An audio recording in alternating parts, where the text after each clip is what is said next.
Welcome. So happy to be here, guys. Thank you. Yes, yes, very good. I see you drinking. That's beautiful. Yeah. You have been the mastermind, the king of mystery, thrill, suspense for more than 2 decades, and I always ask one question in myself. So, what do you love the most about confusing and surprising your audience every single time? You are about to be surprised tonight. What's the best about it? You know, I think I made 2 movies before I realized I love thrillers, and I think the idea, the structure of a mystery, and the pressure and the stakes that are involved for that genre and the supernatural thriller genre just feels really right for me when I talk about philosophical things or things that are important to me emotionally, juxtaposing it against this kind of mysteries or making you guys feel uncomfortable.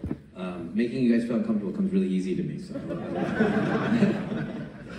And we will not bring any spoilers at all, of course. No worries at all. Right here. I want to see that. But what we can tell is the movie you're about to see takes place in and outside a cabin. And of course, you did so many movies with a whole great and huge world, and sometimes you just bring it to one spot. So what do you think, what's the most exciting aspect telling a large story we're about to see for the big screen, but just in one single spot?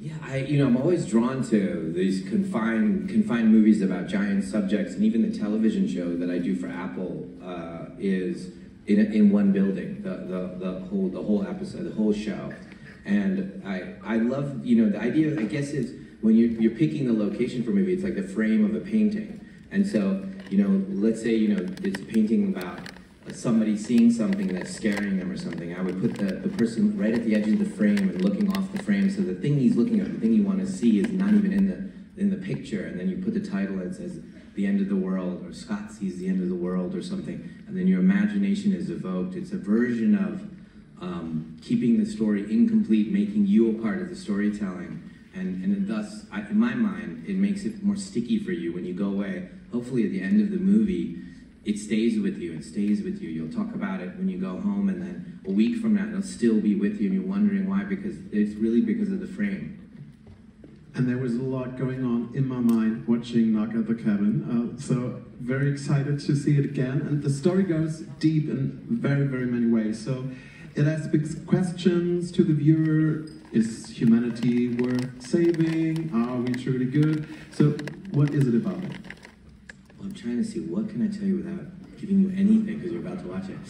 I know it's hard. Yeah. I mean, ultimately, I think these are, all these stories are about fears of, protecting our family, or my feelings about protecting the family, and I'm inability to do that. And the really interesting thing I think about this, the film, it's based on a book, and that it's 2 genres. It's the kind of home invasion genre, and then it dovetails into kind of the end of the world genre, which are really 2 pretty profound fears of ours, that we can't protect our family, and that there's some global event that we have to figure out an answer for.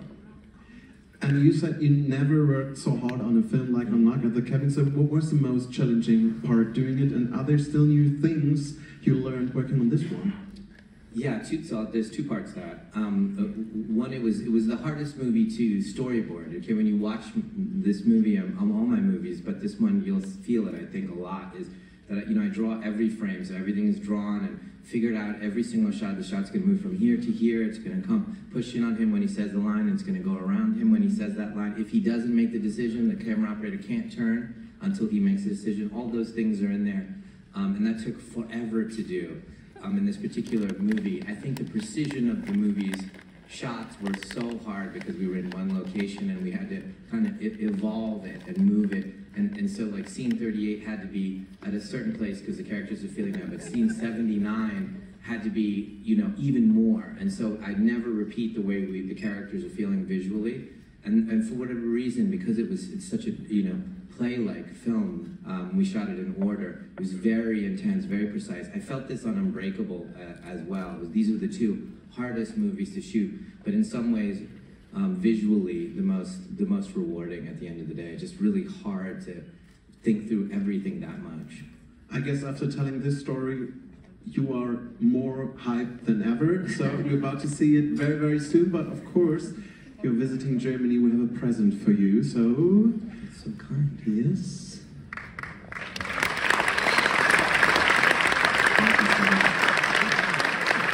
A very special Lebkuchenherz. And of course, you're so welcome. And we'd like to have a picture. There you go. This is like my parents. This is exactly what my parents do.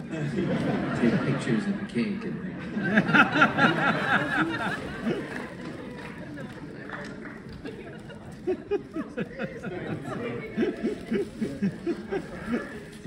And I'm about to. You want to have a single shot from M. Night? I'm just doing the security advices, Yeah. and then you're about to start the movie. Ihr seid großartig, ihr durftet jetzt natürlich auch alles mitfilmen, alles super. Ihr könnt es auch bitte alle posten. Hashtag Knock at the Cabin. Ab dem 9. Februar dann überall im Kino. Sagt es gerne weiter. Jetzt wichtig, wir haben ganz nette Security-Leute hier, die sind wirklich super nett.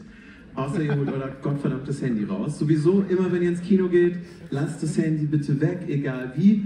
Heute ist es aber auch noch streng verboten. Also wer es rausholen meint, so uns mir doch egal, was Dominik sagt, dürft ihr das Ende des Films gerne ab dem 9.2. schauen, aber nicht mehr heute hier. Also ab jetzt...